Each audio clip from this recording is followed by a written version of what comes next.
오늘은 하박국 3장 17절과 18절의 말씀을 나누겠습니다. 하박국 3장 17절입니다. 비록 무화과 나무가 무성하지 못하며 포도나무에 열매가 없으며 감람나무에 소출이 없으며 밭에 먹을 것이 없으며 우리의 양이 없으며 외양간에 소가 없을지라도 그럴지라도 나는 여호와로 말미암아 즐거워하며. 사실 성경에는 여러 가지 말씀 중에 꽤 이해가 잘 되지 않는 말씀의 하나입니다. 특별히 하나님을 섬기지 않는 사람들이라면 정말 이해할 수 없는 말씀이죠. 아무것도 없는데 그럴지라도 여호와로 말미암아 즐거워한다는 것입니다. 제정신인가 이런 생각을 할 수도 있겠습니다. 그렇지만 사실 이 말씀은 그리스도인들의 삶을 정말 가장 잘 보여주는 묘사한 말씀이 아닌가 개인적으로 생각합니다. 이것이 바로 그리스도인들의 힘이죠. 우리가 이 세상을 살면서 그리스도인으로 산다고 해서 어려움을 당하지 않거나 나쁜 일이 생기지 않는 것은 아닙니다. 우리가 늘 경험하는 것처럼 이 세상은 죄의 무작위성에 노출돼서 언제 어떤 일이 이르러 올지 모르는 그런 세상에 살고 있죠. 예수 그리스도께서 재림하시기 전까지는 아마도 우리는 그런 일들을 계속해서 접해야 할지 모르겠습니다. 그렇지만 한 가지 분명한 차이점은 이런 일들이 있을지라도 우리가 여호와 하나님을 즐거워하고 그분을 사랑하는 마음에는 변함이 없다는 것입니다. 아마도 17세기에 있었던 한 사건이 이 말씀을 아주 잘 설명해 주는 것 같습니다. 17세기 독일의 작센이라고 하는 지역에 아일렌부르크라고 하는 작은 도시가 있었습니다. 전쟁 중에 있었고 기근과 전염병 때문에 사람들이 너무나 큰 고통을 받고 있었습니다. 그곳에는 마르튼 링카르트라고 하는 목사님이 계셨습니다. 결국 한 사람밖에 남지 않은 그 목사님께서는 사람들의 장례를 치르고 아픈 사람들을 위해서 기도해 주시고 사람들이 믿음을 잃지 않도록 그들을 붙잡아 주셔야 했습니다. 정말 그 상황은 밭에는 먹을 것이 없고 우리에는 양이 없고 외양간에는 소가 없는 정말 아무것도 없는 상황이었습니다. 그런데 참으로 의외로 이 목사님의 모습은 변함이 없었습니다. 목사님께서는 늘 감사하는 말씀을 하시고 사람들에게 용기를 주셨습니다. 목사님께서 어느 날 조용히 책상에 앉아서 노래를 쓰시기 시작했습니다. 우리 목사님께서는 아마도 음악적인 또 문학적인 그런 소질도 있으셨던 것 같아요. 목사님께서 차분히 앉으셔서 놀랍게도 이 모든 상황 속에서도 감사의 찬송을 쓰기 시작했습니다. 우리 모두 마음과 손과 목소리로 하나님께 감사드립시다. 다 감사드리세. 결국 이 노래는 우리 재림교회의 찬미가에 들어왔습니다. 아마 한국어 찬미가에는 없는 것 같고요. 미국 찬미가에는 이 노래가 들어와 있습니다. 먹을 것이 많아서 감사한 것이 아니었고요. 전쟁이 끝났기 때문에 감사한 것도 아니었습니다. 여전히 상황은 절망적이었지만 그럴지라도 하나님은 여전히 하나님이셨습니다. 그리고 도시에 있는 사람들을 위협하던 군대가 갑자기 엄청난 액수의 돈을 요구하면서 돈을 마련하지 않으면 도시 전체를 초토화시키겠다고 위협했습니다. 물론 그 돈을 만들어낼 능력이 없었고요. 그 적군은 결국 도시를 초토화시킬 수 있는 명분을 만들려고 했던 것 뿐이죠. 이제 돈을 받기로 한 날이 다가왔습니다. 이 광장에 군대가 들어오고 그 군대의 장군은 광장에서 펼쳐지는 장면 때문에 충격을 받았습니다.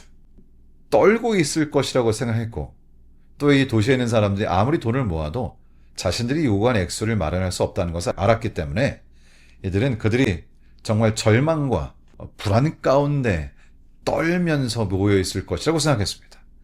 그런데 이 광장에 들어서는 순간 너무나 웅장하고 아름다운 찬양이 그 광장을 목사님과 그리고 모든 도시에 있는 사람들이 그 광장으로 다 몰려 나와서는 함께 무릎을 꿇고 하늘을 우러러 하나님을 찬양하는 것이었습니다.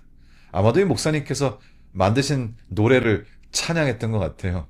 하나님을 찬양하며 손을 들고 또 두 손을 모으고 하나님께 자신들의 기도를 올려드리는 것이었습니다. 감사의 찬양과 감사의 기도를 올려드리는 것이죠. 참으로 이해할 수 없는 장면이었습니다. 결국 이 성스럽고 이 놀라운 장면을 접한 장군은 자신이 요구했던 거액의 돈, 그 액수를 완전히 낮추어서 그들이 지불할 수 있는 만큼 낮춰주었고, 그 적은 액수를 지불하고 또 그 적은 액수를 받고 이 장군은 군대를 데리고 이 도시를 떠났습니다. 놀라운 일이죠. 하나님을 찬양하고 그럴지라도 나는 여호와 앞에 기뻐하리라는 그 마음의 결심과 주님을 향한 마음이 모든 것을 바꾸어 놓았던 것입니다. 선지자 왕 332페이지에는 이런 말씀이 있습니다. 하박국과 그 당시 깊은 시련을 겪던 모든 거룩하고 의로운 사람들을 강하게 한 믿음은 오늘날 하나님의 백성을 붙드는 바로 그 믿음이었다. 가장 어두운 시간, 가장 절망적으로 보이는 상황에서도 그리스도인은 모든 빛과 능력의 근원이신 분께 자신의 영혼을 의탁할 수 있다. 날마다 하나님을 믿는 믿음을 통하여 그의 소망과 용기는 새로워질 수 있다. 신약 시대에 넘어와서도 이러한 하박국 선지자를 통해서 주신 이 정신이 마치 메아리처럼 울려 퍼지는 것을 볼 수 있습니다. 고린도서 4장 8절은 이렇게 말씀하십니다. 우리가 사방으로 우겨쌈을 당하여도 그럴지라도 쌓이지 아니하며. 그러니까 그리스도인들의 삶이라고 하는 것은 사방으로 우겨쌈을 당하지 않는 삶이 아닙니다. 우리 그리스도인의 삶은 우리가 가졌던 것들을 잃게 되는 일이 없는 삶이 아닙니다. 오히려 그러한 상황들이 우리에게 닥쳐올지라도 우리가 사방으로 우겨쌈을 당할지라도 우리는 쌓이지 않는다는 것이죠. 우리의 환경이, 우리에게 일어나는 일들이 우리의 내면을 바꿀 수 없다는 것입니다. 어떤 상황이 이르러 온다고 하더라도 변화되지 않는 마음을 가질 수 있다는 것이 바로 그리스도인들이 갖는 힘인 것이죠. 2004년 아프리카에 있는 에리트리아라고 하는 곳에 헬렌이라고 하는 젊은이가 살았습니다. 예수 그리스도의 복음을 듣게 됐고요. 그리스도인이 되었습니다. 하지만 아프리카에 있는 이 나라는 종교가 자유가 아니고요. 특별히 그리스도인이 된다고 하는 것은, 기독교를 믿는다고 하는 것은 큰 범죄로 여겨졌습니다. 결국은 이 헬렌은 보통 이제 항구에서 선적하는 그 철제 컨테이너 안에 갇히게 됐습니다. 이 컨테이너는 창문도 없고 환기구도 없고 정말 아무것도 없는 것이죠. 그 컨테이너 안에 갇혀서 32개월을 보내게 됩니다. 낮이면 아프리카의 뜨거운 햇볕의 그 열기가 이 컨테이너를 뜨겁게 달궈서 마치 오븐 속에 들어가 있는 것과 같은 효과가 생겼고요. 밤이 되면 온도가 확 떨어지면서 그 한기가 그 안에 스며들었습니다. 사실 생각해보면 인간으로서는 견딜 수가 없는 그런 환경임에도 불구하고 헬렌은 그곳에서 32개월을 견뎠습니다. 그냥 견딘 것이 아니고요. 이 말도 안 되는 환경 속에 있었지만 생명의 위협을 늘 느끼고 내가 내일도 살 수 있을까 하는 그런 생각이 그 마음을 엄습할 수 있는 그런 환경이었지만 그럴지라도 헬렌은 쌓이지 않았습니다. 그리고 헬렌은 그곳에서 예수님을 찬양하기 시작합니다. 뜨거움 속에서도 찬양하고 추울 때도 찬양하고 배가 고플 때도 찬양하고 32개월 동안 그 안에서 하나님을 지속적으로 찬양했습니다. 그런데 헬렌이 찬양을 하면 이 컨테이너가 우퍼 스피커와 같은 역할을 하면서 헬렌의 찬양이 컨테이너 밖으로 너무나 큰 소리로 그렇게 확장이 됐다는 것입니다. 그 주변에 있는 사람들이 헬렌의 찬양을 듣고 그리고 사람들이 죄수들이 이 찬양에 합류하기 시작합니다. 말도 안 되는 것이죠. 이러한 환경 속에서도, 이러한 극한의 상황 속에서도 오히려 하나님을 찬양하는 찬양이 흘러나왔습니다. 간수들은 헬렌을 끌어내서 때리고 채찍질하고 찬양을 하지 못하게 했지만 헬렌은 끝까지 찬양했습니다. 나중에 간수들은 말하자면 유화 정책을 쓰는 거죠. 그 안에 다른 죄수들을 넣는다고 하면서 스파이들을 컨테이너 안에 넣고 이 헬렌이 찬양을 못하게 하도록 그렇게 작전을 짰습니다. 그런데 참으로 재밌는 것은 스파이로 그 안에 들어왔던 여인들이 헬렌과 대화를 나누면서 오히려 헬렌의 삶에 감동하고 예수 그리스도를 받아들이게 되었습니다. 그리고 그들은 함께 주님을 찬양하게 된 것이죠. 정부의 정책이 바뀌면서 결국 헬렌은 32개월 후에 그곳에서 풀려나게 되었습니다. 헬렌의 상황이 조금 더 나아졌지만 헬렌은 찬양하기를 멈추지 않았습니다. 어떤 상황이 올지라도, 그럴지라도 헬렌은 주님을 계속 찬양했고요. 결국 유럽으로 건너가서 그곳에서 늘 주님을 찬양하는 찬양 사역을 시작하게 되었습니다. 지금도 헬렌은 우리 주님을 찬양하는 사역을 하고 있습니다. 우리가 사방으로 우겨쌈을 당할지라도, 그럴지라도 우리는 쌓이지 아니합니다. 우리의 몸을 가두어 둘 수 있을지 모르지만 우리의 마음, 주님을 향한 이 영혼은 결코 아무도 가두어 둘 수 없다는 것이죠. 시대의 소망 281페이지에는 이런 말씀이 있습니다. 자신이 얼마나 연약하고 무력한 존재인지를 더 많이 알수록 그대는 그분의 능력 안에서 더욱 강해질 것이다. 그대의 짐이 무거울수록 그 짐을 짐지시는 분께 맡길 때 누리는 안식은 더욱 복될 것이다. 고린도서 4장 16절의 말씀처럼 우리의 겉사람은 시간이 지나면서 낡아지지만 그럴지라도 우리의 속사람은 날로 새로워지는 것입니다. 아마도 엘렌 G 화이트 여사의 그 마지막이 이러한 진리를 우리에게 가장 잘 나타내 주는 게 아닐까 하는 생각이 듭니다.